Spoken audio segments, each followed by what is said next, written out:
from Washington, D.C. Health and Human Services Secretary RFK Jr. speaking live from the White House after we heard from President Trump there in an event that began just a short time ago. Thanks for being with us on Balance of Power. Alongside Kate Davidson, I'm Joe Matthew in Washington. This event tonight, as we told you, focusing on public health and more specifically the administration's stance on Tylenol and its perceived ties to autism. We have Bloomberg's Madison Muller and Wendy Benjaminson both joining us from New York to cover this and a lot more as we get the ball rolling tonight from Washington. And we begin with Madison Muller. We heard a lot from the president there. Madison specifically telling people on Tylenol, don't take it, having revealed what they see as a link between women who are pregnant taking Tylenol and autism here. He also spoke to vaccines, specifically the MMR vaccine, saying, quote, this is based on what I feel, unquote. How much of what we just heard, Madison, is based on science?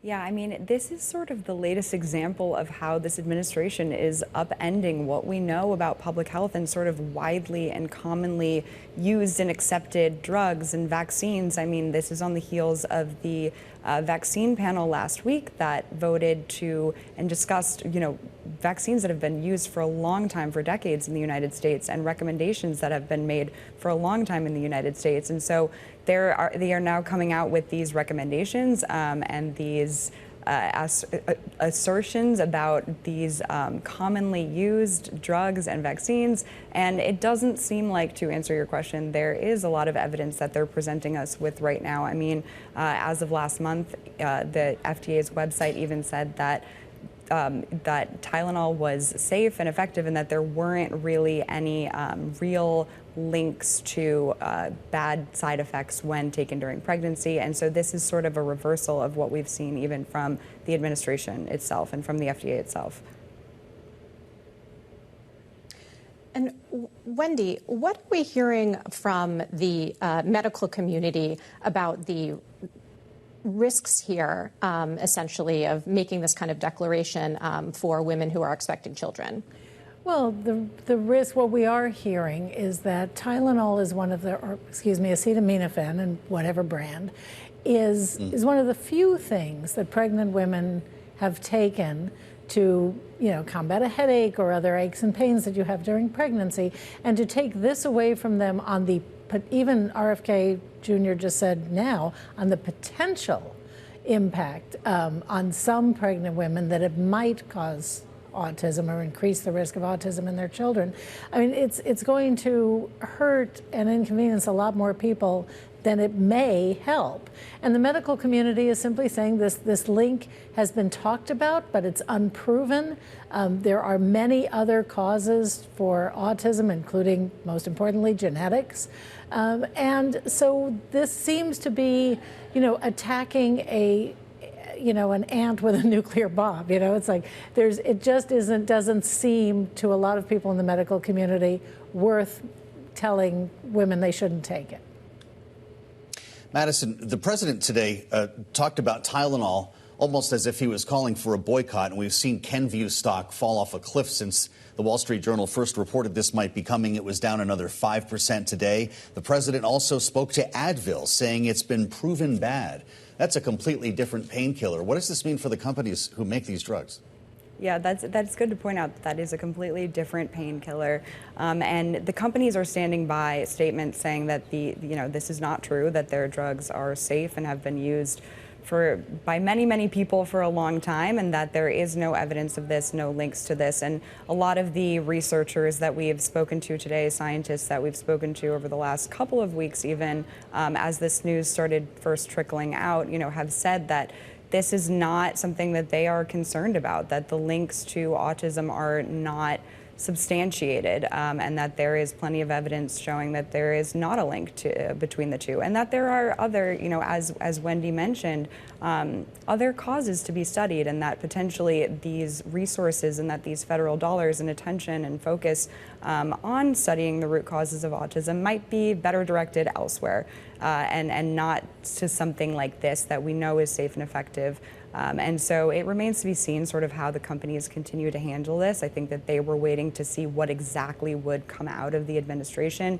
because there's just been some rumors circulating over the last couple of weeks, exactly what would be in this report and how the administration would handle this. So now we'll have to see what the companies do with this information going forward.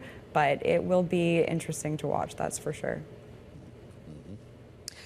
And Wendy, there have to be other companies right now who are looking at the stock price that Joe mentioned falling and wondering sort of could they be next? Do we have any sense? Madison mentioned these rumors. Are there other medications that could be sort of on the radar for Trump administration officials, especially when it comes to the connection that they're seeking to make with autism? Well, I'm sure there are. I don't know exactly if there will be other drugs. We haven't heard anything about that. But we have to look at the fact that President Trump told RFK Jr. to go wild when he got him the job, when he gave him the job of health secretary. And RFK Jr. Has been very public about believing that there are links between drugs and has started this Make America Healthy Again movement that embraces a lot of the conspiracy theories about drugs, about different treatments, about nutrition and things like that. And we do know that Trump has been interested in autism for a long time. He's talked about it even in his first term. So I can't imagine there is not more coming down the road, although they haven't flagged anything that I know of yet. Great to have you both with us. Bloomberg's Wendy Benjaminson, Madison Muller at World Headquarters in New York. Thank you. Joining us now live here in our Washington bureau is Marc Short, the former chief of staff to Vice President Mike Pence, Republican strategist. Marc, it's great to have you. You've heard this whole conversation, and we were just watching the president together here. The link between Tylenol and autism in children is being delineated by this White House. What will be the response from the president's base? A boycott of Tylenol? I'm not so sure that that'll be the case. I mean, I think that there's obviously been a rise in cases, and it's good the administration is trying to get to the bottom of it. I happen to believe it's probably because we're better at diagnosing the problem today. And so when you make a comparison to Cuba, they probably don't have the ability to diagnose cases. Right. And I think the reality is for a lot of expectant moms and parents, they probably are going to take a second to say, I mean, the HHS secretary is somebody who has boasted about his heroin addiction and taking that instead of ADHD medicine in college. He tells people to drink raw milk, and he still boasts about taking testosterone injections at 70. So I would imagine that a lot of expectant parents would probably look at that and say, maybe this is not the person I should be taking my health care advice from. Wow, okay. Marc, if there is significant backlash here, do you see the president splitting with his HHS secretary? In other words, will RFK Jr. still have the president's ear? I think that the president is quick to dismiss people if he begins to feel they're an albatross to him. I don't know that this will be that. I do think that there's probably other incoming from a lot of things that RFK Jr. is looking to do when it comes to, I think, telling you what you can eat and drink. I think that in many cases, Republicans were those who opposed Michael Bloomberg's efforts to tell people to get away from drinking sodas. And, Sarah Palin went to the convention and brought her big gulp and said, I stand by my big gulp. And then Republicans stood against Michelle Obama's efforts to tell parents, what they're allowed to feed their children. And so I think a lot of this is going to eventually create enough of a pushback. The Republicans are going to be like, this is what happens when you nominate a lifelong Democrat who also happens to be the most pro-abortion person ever to lead HHS. Wow. The language from the president today was interesting, and we should note that Michael Bloomberg is the founder chairman of Bloomberg LP. You know what it's like to prepare an elected official to make a major announcement in front of the media, to roll out a new program, the language that's required in sort of claiming the authority and credibility of the moment. When you hear Donald Trump talking about this is based on what I feel, he said, that's my opinion about the MMR vaccines. Should this have been more fully baked in the communications office? Well, yes, but at the same time, I think that one of the appealing parts of President Trump to a lot of voters is that he does speak from the hip. Okay. And so that is part of, I think, what people understand they're getting from him. Mm-hmm. I do think as well, he often beta tests announcements. So he'll see how this plays. Yeah. And if it's a negative reaction, I think you'll see him backtrack from it. If it's a positive reaction, I think you'll see him dig in further. Was he allowing himself the ability to back out with this is based on what I feel? I think you've witnessed enough after the last 8 years or so that he has an enormous ability to backtrack out of things, even when it seems like he's taking a pretty definitive stance. Mm-hmm. Marc, Charlie Kirk's funeral was held last night at State Farm Arena in Phoenix, and we heard his widow say that she forgives his killer. At the same time, the president said he hates his enemies. Can both things be true? Well, I think it was a remarkable testimony by Erica Kirk. I think that the amount of grace that she demonstrated in that moment, I just think is remarkable. And I think that she deserves an enormous amount of credit and support for that. And she'll be raising 2 children without a dad. I think that part of President Trump's appeal has always been that people view him as a fighter. And for a lot of Republicans, they elect him because they wanted him to come to D.C. and, turn the tables upside down and to fight what is D.C. I'm not sure it was the appropriate venue for that in light of what Erica Kirk's comments are, but I also think that's who Trump is. I want to bring everyone in the room for that moment. It happened on a Sunday in Phoenix. Here's President Trump from yesterday. On that terrible day, September 10th, 2025, our greatest evangelist for American liberty became immortal. He's a martyr now for American freedom. We have to stop in such a busy news cycle, Marc, to acknowledge the unprecedented nature of that event. I mean, you had almost the entire presidential cabinet speaking there, including the chief of staff, Susie Wiles, the president, of course, there, Charlie Kirk's widow, as Kate has established. The importance of that event in terms of closure, I'm curious where your head is right now, because a couple of days ago it was a blame game. The president said we need to beat the hell out of the radical left, and people, in many cases, feared we were on the precipice of more violence. What did yesterday serve to the nation? Well, I think in a pretty young career, Charlie Kirk did a remarkable job because for many years conservatives have complained about the imbalance on college campuses, and he identified that problem and looked to build outreach. And I think what he built was pretty phenomenal in a short amount of time. And I think in many cases, as you heard Susie Wiles said, credited much of the young male vote that went to Donald Trump. So it is a remarkable moment, but there were remarkable circumstances.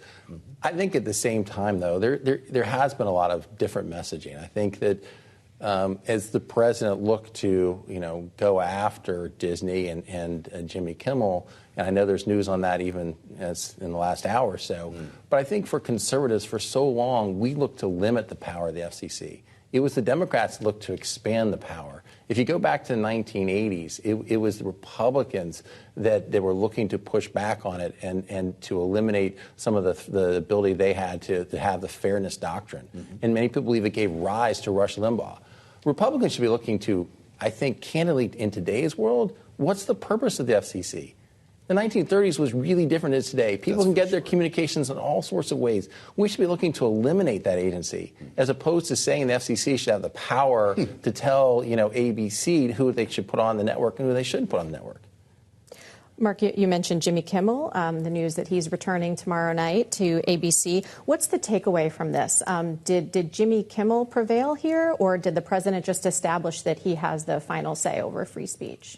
I don't know that it's that. I think that, I might disagree with the decision. I feel like from a private company, I think Jimmy Kimmel said and done enough that they should have removed him. But that decision should belong with ABC, and viewers across America make their decision whether they tune him in or tune him out. That should not be the heavy hand of government trying to decide, what a private company airs. Interesting. So he'll be back tomorrow. Does he come in hot, or does he behave in a different manner because of Donald Trump? I have to believe he'll come because he'll drive ratings, right? I guess so. You're in the business. I'm not, but I would have to think that's what he does. Let's see what works. We'll meet back here the day after. Thank you, Marc, for being with us. Thanks for having me. Marc Short, former chief of staff to Vice President Mike Pence and Republican strategist. Thank you.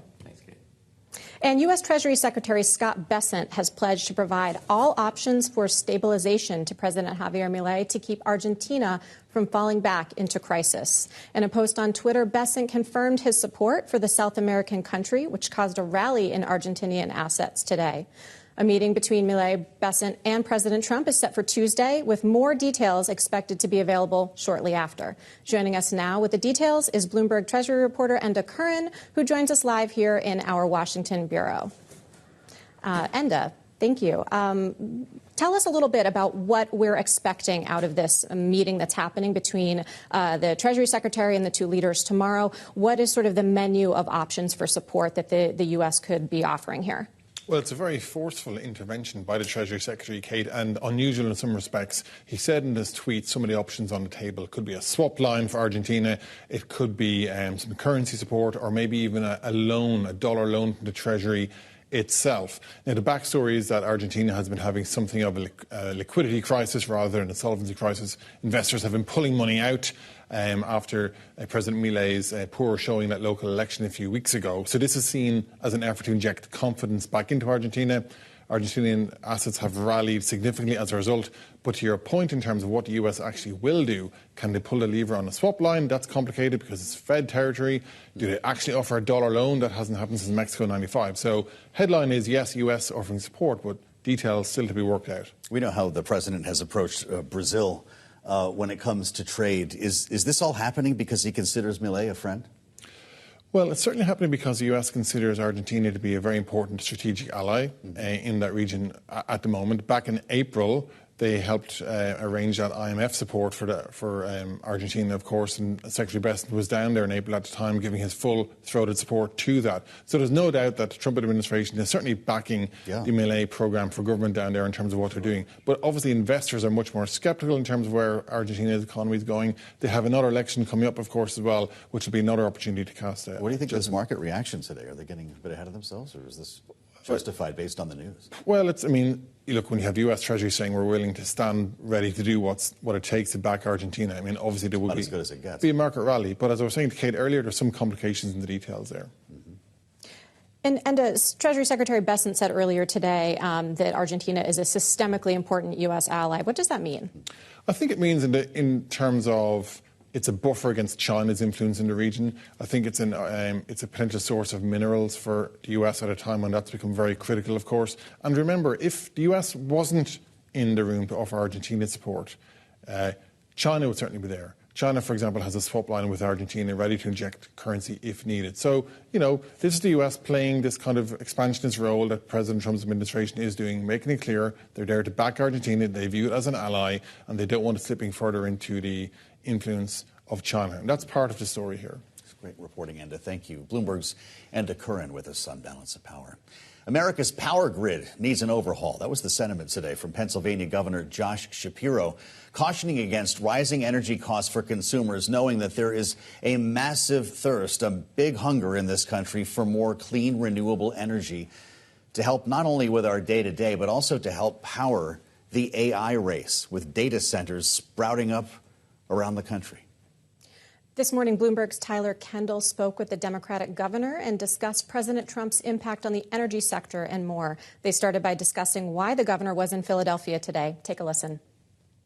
We're here in Philadelphia, which is not only the birthplace of democracy, it was here that PJM started 98 years ago. And I think this conversation that we're having right here at the National Constitution Center is really the first of its kind, opportunity for people from all 13 states, from all the different entities that make up PJM are here to have a conversation on how we can enact real reforms so we can hold down costs and increase power generation and give states, the governors and representatives of our states, more of a say in the process. PJM has kind of been a black box for too many years, and as a result of that, they're too darn slow, and they are raising costs at really an alarming rate. And so I think what you're going to hear from all the different states today, by the way, led by Democrats and Republicans, is a desire to see real reform at PJM. I just kicked off the conference here, and I think folks are ready for a good and honest and spirited discussion about how we fix PJM going forward. Well, Governor, since you referenced your opening remarks, you said that if PJM refuses to change, we'll be forced to go in a different direction. Do you mean leave PJM?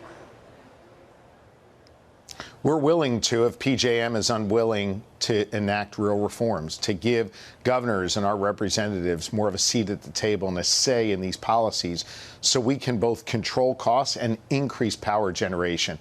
Listen, I'm an all-of-the-above energy governor overseeing a state that's the second largest energy producer in this country. We need to produce more energy as a nation to give us more economic opportunity and more freedom. And because of PJM, we've been stymied in our efforts. It has slowed us down. And at the same time it's slowing us down, it's increasing costs.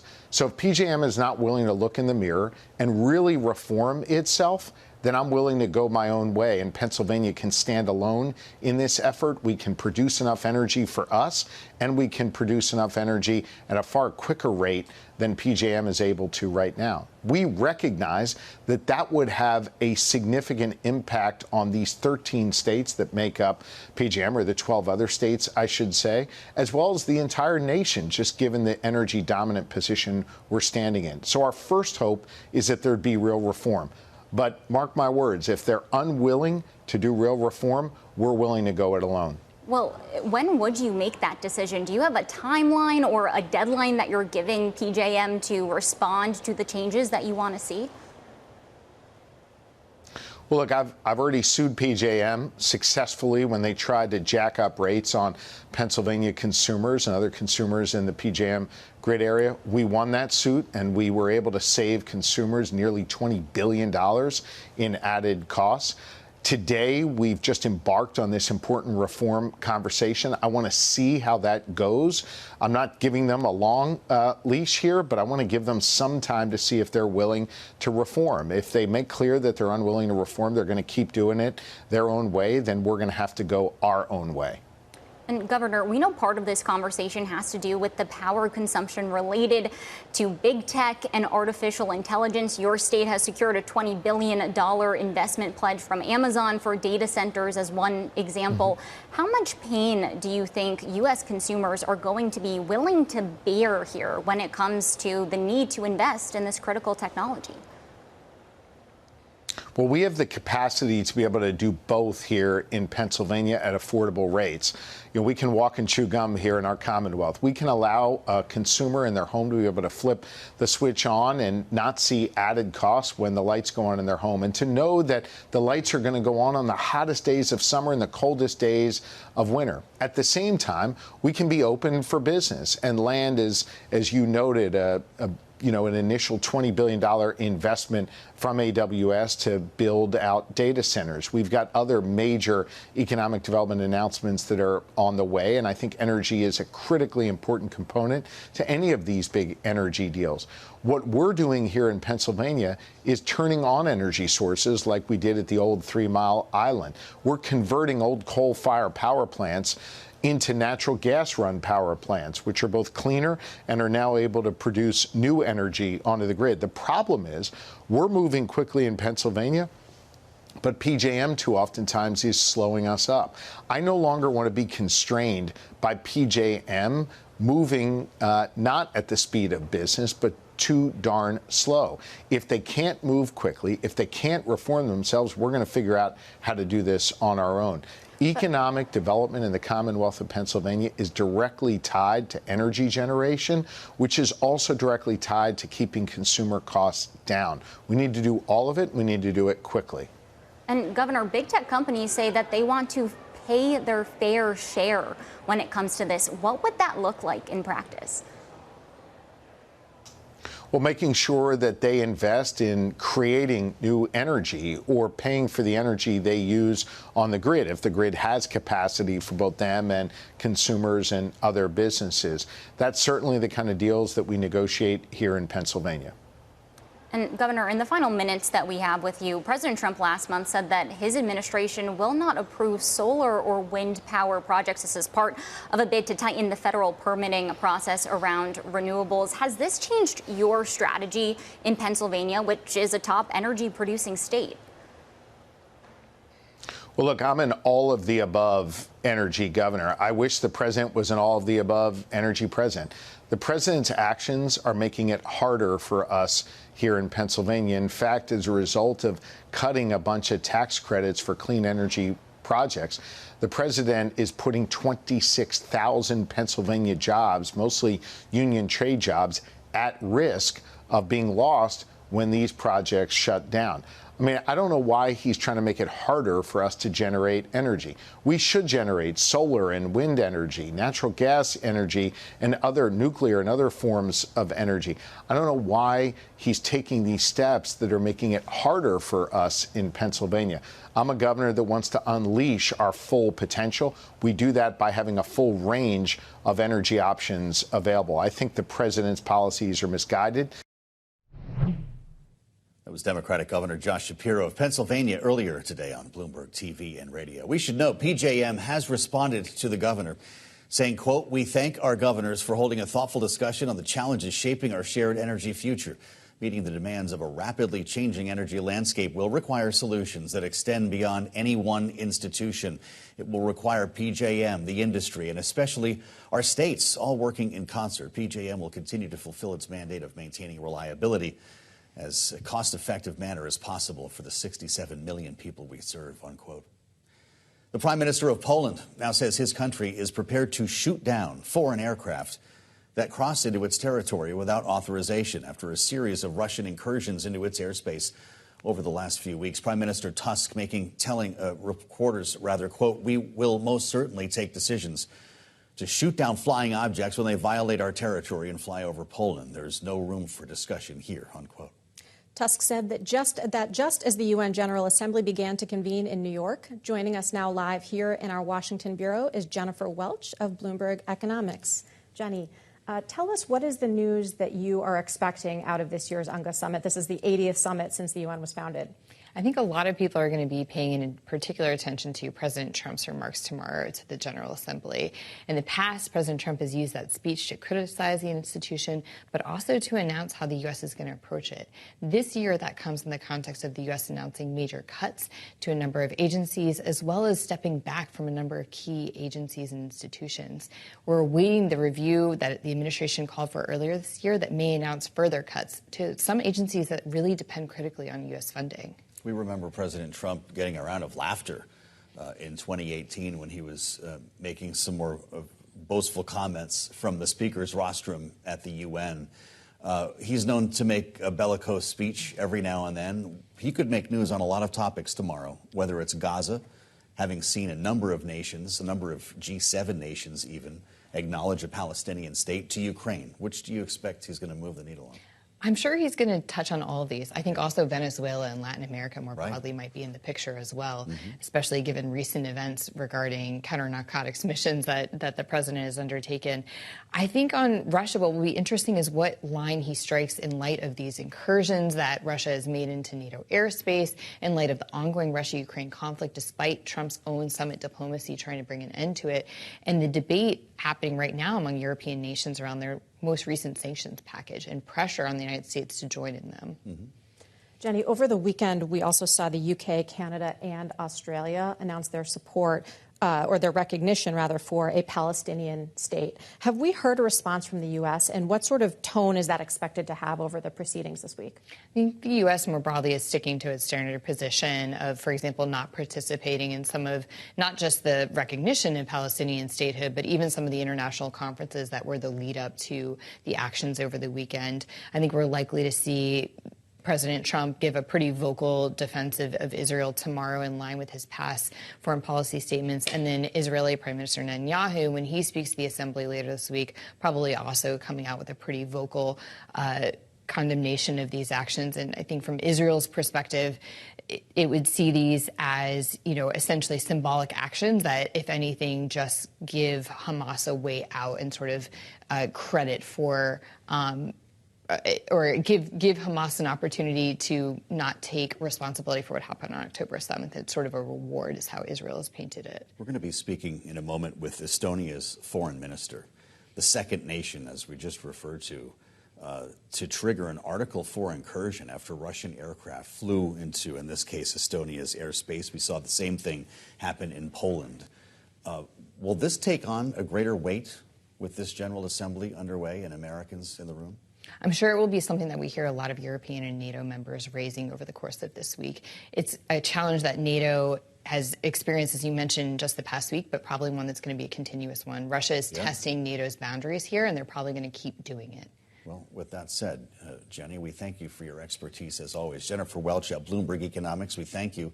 While Poland's prime minister is taking a hard stance on invasions into its airspace, it should be noted again that it is Estonia whose airspace was breached by Russia. The incident happening just a couple of days ago, with Estonia invoking Article 4 of NATO's treaty immediately after. NATO scrambling jets to assist as Estonia's leaders convened a news conference issuing a warning to Russia and to the world. They remained in NATO skies for 12 minutes, penetrating deep into Estonian airspace and covering nearly 100 kilometers inside Estonian sovereign territory. This is a dangerous escalation.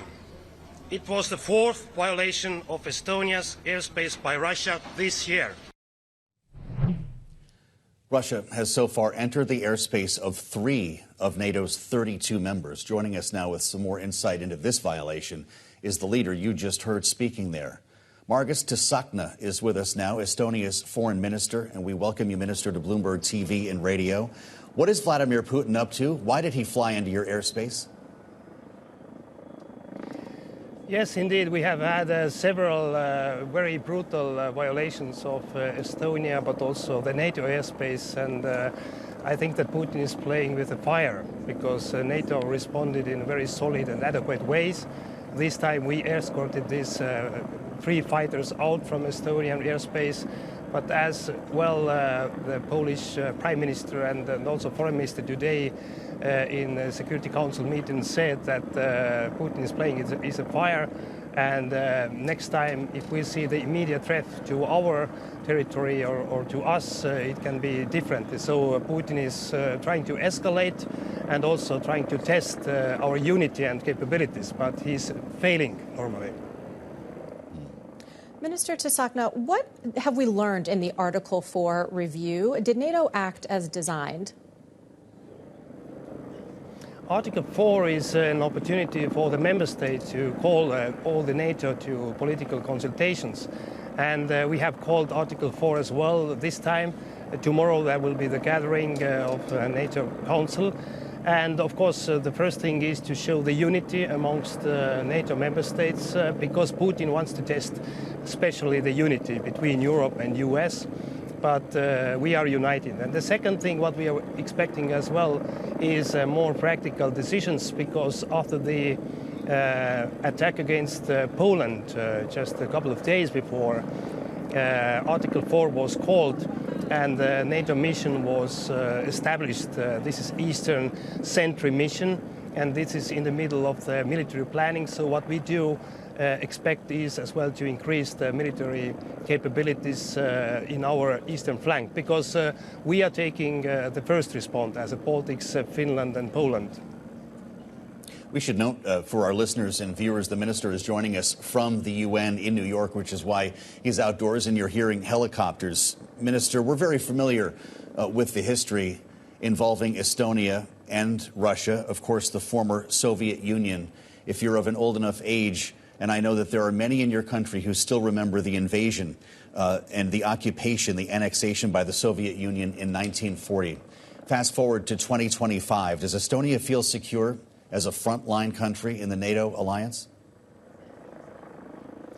Yes, of course, we remember how it was to be occupied 50 years, and we lost every 5th Estonian by killings, deportations, and actually everything happened exactly the same way what we saw now in Ukraine in occupied territories. So we are very clear that we will never recognize any kind of de facto or de jure occupations because we know the price.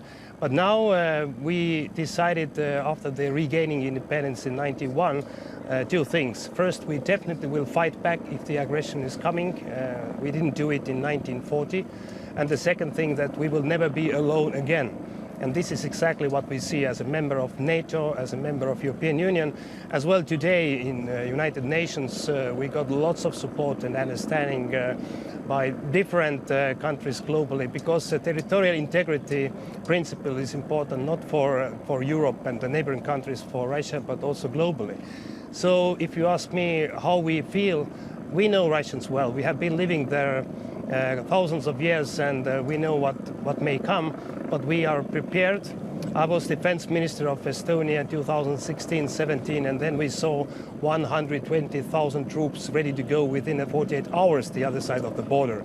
But we didn't have such a scale of NATO troops as well, US troops in our territories. And now these troops are sent to Ukraine and they're literally dead. So Russia has not full-scale capabilities to invade Europe militarily. They're stuck in Ukraine. They're not successful there, but they're testing us. But we feel safer than ever before. Estonia is one of the highest paying NATO members on defense spending, 5.4% of GDP. Where do you prioritize that money? Is it air defense? Indeed, Estonia is increasing from the next year our defense budget up to more than 5%. We have increased this already years, so this year was more than 3%. But all these investments, they are based on the NATO regional defense plans, what we adopted already 2 years ago during the Vilnius NATO summit. And the change is actually the concept that we don't let Russia into our territories. So we will be ready to hit to very deep to Russia to eliminate the military objects and the support for the aggression against NATO. So what we invest in is, of course, deep strike capabilities, the drone capabilities, everything what we see as well that Russia is using in Ukraine, and Ukraine is very successful using the new level of defense capabilities. But of course we need air defense, we need this traditional level of capabilities, but mostly as well we need NATO unity and NATO troops integrated to our military. So that's why we're working heavily and increasingly investing to defense spendings. But I'm happy as well that finally all the NATO members accepted this 5% goal even for the next years. But we see that Europe is paying a lot more and investing heavily. We could do it like 10 years ago. I think it was a correct and right time, but it's a good thing that we are doing now. Minister, how concerned are you around the Pentagon cutting funding for the Baltic Security Initiative? Can you and your partners in Eastern Europe make up the difference? Yes, of course, we are concerned, but we are working with Congress and explaining as well that every dollar that U.S. investing to Baltic defense, all this money goes back to U.S. economy. And we are adding as well for $1, $12 from our side. So it's a good deal for U.S. as well. From the last period, actually, we bought HIMARS systems. So we do hope that the Congress will consider the opportunities for the military investments to the Baltic region as well continuously in the future, because we need this kind of support. But of course, as I mentioned before as well, we are heavily increasing our own defense investments.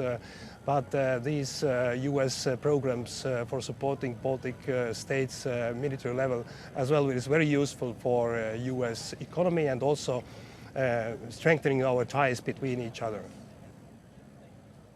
Minister, are you confident that President Trump has your security interests front of mind?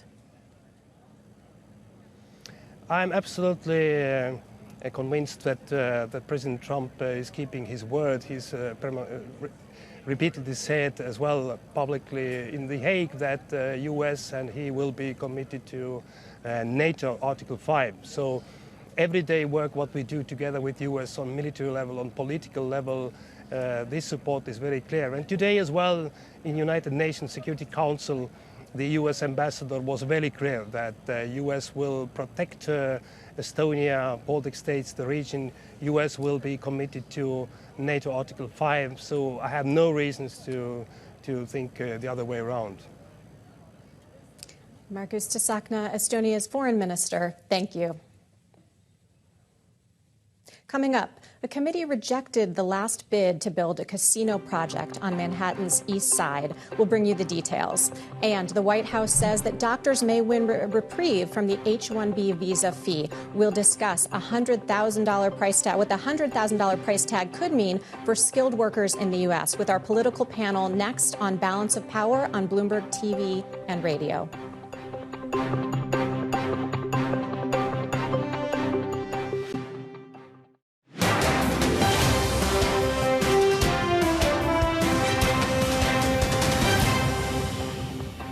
This is Balance of Power on Bloomberg TV and radio. Alongside Kate Davidson, I'm Joe Matthew. We'll turn back to the return of Jimmy Kimmel's TV show with our political panel in just a moment. But first, the stories we're watching in today's Power Brief. An Ørsted-backed wind farm venture off the coast of Rhode Island was told today by a judge they can continue construction amidst their legal battle with the Trump administration. The multi-billion-dollar project was issued a stop work order by the administration on August 22nd, despite construction being 80% complete. The company sued September 4th to block the order and prevent irreparable harm to the company's finances and reputation. Just hours later, Rhode Island and Connecticut filed their own suit in favor of the venture that they are relying on to power hundreds of thousands of homes. These cases have kicked off a broader battle over President Trump's legal opposition to wind power. Earlier today, a committee of New York State and city officials rejected the final bid for a Manhattan casino. The bid, proposed by landlords Stefan Soloviev and Mohegan, pitched an $11.2 billion casino project on Manhattan's East Side near the United Nations headquarters. It was met by opposition from locals who feared the project would increase traffic or exacerbate social issues like gambling addiction and drug use. Prospective casino developers are now turning their eyes toward existing racetracks that already allow slot machines like ones in Queens and Yonkers. And NVIDIA announcing today the company will invest as much as $100 billion into OpenAI to support new data centers and other artificial intelligence infrastructure. The investment meant to help OpenAI build data centers with a capacity of at least 10 gigawatts of power, equipped, of course, with NVIDIA's advanced chips to train and deploy AI models. The company is announcing the agreement today, sending stocks soaring, saying they'd signed a letter of intent for a strategic deal with NVIDIA, providing the money in stages and receiving OpenAI equity as part of the deal. Finally, this afternoon, Disney announcing that Jimmy Kimmel Live will return to air tomorrow, ending a suspension that was imposed following controversial remarks the late-night host made about the assassination of Republican activist Charlie Kirk. Disney commented on the decision in a statement saying, in part, it is a decision we made because we felt some of the comments were ill-timed and thus insensitive. We have spent the last days, they say, having thoughtful conversations with Jimmy. And after those conversations, we reached the decision to return the show on Tuesday. Kimmel will address the controversy when he returns to the stage, according to people with knowledge of the matter who asked not to be identified. Joining us now with their reaction to these stories and more. This evening's political panel, Bloomberg Politics contributors Rick Davis, partner at Stone Court Capital and Republican strategist, alongside Democratic analyst Jeannie Shanzano, democracy visiting fellow at Harvard Kennedy School's Ash Center. Great to have you both with us here. Jeannie, how are you reading this? Was it a win for Trump that he got Jimmy Kimmel off the air to begin with, or is it a win for Kimmel that he's coming back? I think Donald Trump, and I'm waiting to hear if he says anything in this press conference. I think Donald Trump is going to see this as a loss and a sort of kick in his face, if you will. I think Jimmy Kimmel's numbers will probably be higher than ever tomorrow night because his numbers have not been that great. But I think a lot of people are going to tune in to see what he says. I think this is a classic case of overreach on the part of the administration. You know, what ABC and Disney does with its talent is its business. But for the head of the FCC to go out and to use that kind of really sort of overreach language, and you know, Ted Cruz had some choice words to say about it, to suggest that the government is going to step in and strong arm the company and look at content. I think that was a step too far for most people, whether they are supporters of like Jimmy Kimmel or not. Rick, what do you think we're going to hear from Jimmy Kimmel? Does he apologize? Does he hit Trump hard? What's your expectation?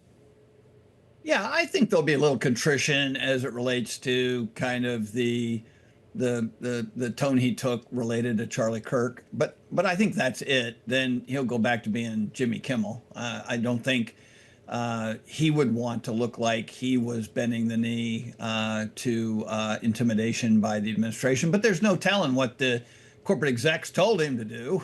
I'm sure they have their own reasons to want to keep him on TV. And we saw quite an outcry of over 400 celebrities writing a letter to Disney. I mean, they're in a tough spot because they're trying to do work with the government via these mergers. So it'll be interesting to me. I intend to watch because I'm as curious as everybody. And of course, that'll give him a big ratings boost, not just me, but a lot of people probably are thinking, gee, I wonder what Jimmy's up to tonight. Yeah, he'll have a big ratings boost, at least on the first night back, I presume. But you mentioned, Jeannie, what Ted Cruz had to say. This was on his podcast. And I think it's important for everybody to listen to because this was late on a Friday. Let's listen to the senator from Texas. Jimmy Kimmel has mocked me so many times I cannot count. The corporate media, they are dishonest. They are liars. I hate what Jimmy Kimmel said. I am thrilled that he was fired.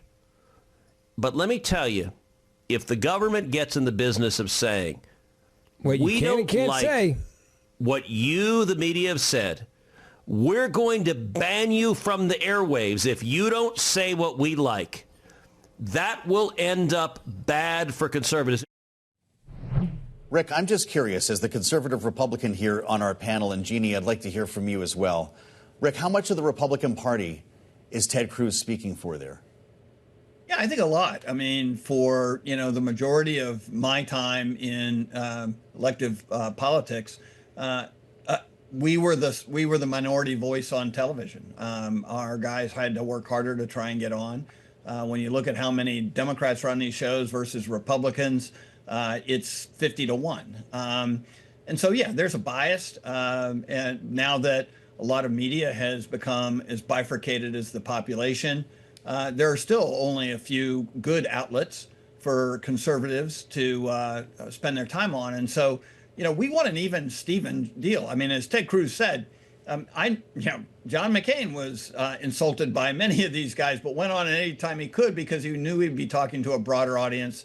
And that's the kind of ethic we should have. Open up to any voice that is interesting and has something to say that will make America on a good path. So I think Ted Cruz is spot on. Be careful what you ask for. This will all work against you at some point.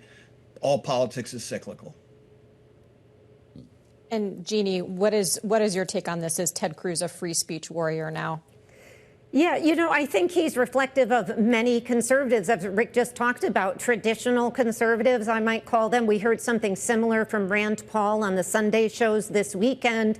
Other conservatives, including, of course, Charlie Kirk, who was famously very adamant about the right to free speech and opened that up to so many, particularly young people. That said, I do think there's a larger story here, which is about what happens to the mass media overall. And is there any such thing going forward? That's not to say that this one incident would be the death knell, but can you really make a business out of mass media today when people, to Rick's point, have so many choices and people who don't feel like they're being served in one venue have a choice to go someplace else? And the reality is the late night shows for a long time have been the bastion of more liberal commentary. And of course, conservatives have other places that they have created to go. And so how long can a company like Disney, ABC, keep this up trying to serve a mass audience? I mean, I've got to imagine that Bob Iger is sort of pulling his hair out today because it's almost a no-win situation. They took this pause. They put Jimmy Kimmel back on for tomorrow, and he's going to be hit at every side trying to appeal to a broad audience. I think it's very difficult in the media today. I want to talk about another big story from over the weekend about an announcement from the White House on H-1B visas, that new people coming into the country on these visas would have to pay $100,000. Employers would have to pay this. And we heard from Pennsylvania Governor Josh Shapiro on this. The president's immigration policies combined with his tariff policies are making it harder for us to compete and driving up the costs of goods in this Commonwealth and across this country. I think what the president's doing is harming America, isolating America, and making it harder for workers here in Pennsylvania, from our farmlands to our universities. Rick, the governor's comments echoing what we've also heard from a lot of companies saying that they're concerned about this. Some of them saying, we support changes to the immigration system, but that this isn't the right way to approach it. And the White House today indicating that doctors, for example, may be exempt from this, seeming to recognize an issue in one sector, one type of job in the economy. Do you think we'll continue to see more blowback like this, and will it make a difference to this White House? I think it's going to depend upon how the implementation of this really works. H-1Bs outside of the medical profession have become really the domain of the tech workers. And if there's a tariff on the giving of these H-1B visas, tech companies are desperate to get more talented young tech workers into their businesses, into the United States. And if they can have access to more H-1Bs, maybe they pay the freight for this. Usually, companies bear the burden of a lot of expenses related to visa applications. And I would think that that's the administration's thinking that, Google and Microsoft and the hyperscalers and people like that who hire enormous numbers of H-1Bs who want more would be willing to pay for them, and they certainly have the resources to do it. So do we have a new caste system in the immigration system here in America, Jeannie, or is this the cost of doing business in a world where people simply want more access to H-1Bs? Yeah, I mean, they're going to have to pay the cost if this keeps up. I think this is a reflection of a promise, and you see it reflected in Project 2025 to limit even legal immigration. We talk a lot about illegal, but legal immigration is a big topic in Project 2025. The president is fulfilling that. But I think we also see then a contradiction that we've seen many times with this president between his commitment to, say, reshoring and innovation and his commitment to addressing immigration, both legal and illegal. And so these are contradictory impulses on the president's part. And I just wish he had taken a cleaner approach, if I can, to the H-1B visa issue. It does need to be reformed.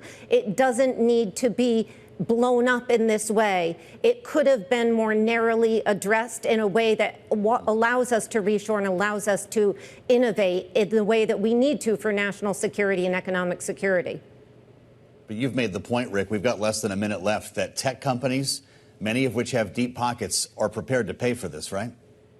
Yeah, I mean, I've been searching the news to see whether or not any of these Magnificent Seven have been complaining about this, and I haven't really seen anything. Maybe it's just my lack of good research skills, but I don't see them complaining about this, and they'd be the ones that would be most affected by it. So my guess is that this is just a market kind of decision. I mean, Jeannie's right. I mean, it makes two sides of a coin look good. I mean, it makes it look like he's being tough on legal immigration, and yet, he opens up the spigot to tech companies that can afford this kind of tariff. So, look, at the end of the day, all things are political to me. And when you look at Trump's numbers on immigration, I mean, it's 10 points higher than it was a year ago, and in excess of 20 points. We're out of time. Rick Davis and Jeannie Shanzano, we thank you as ever. We'll meet you back here tomorrow on Balance of Power on Bloomberg TV and Radio.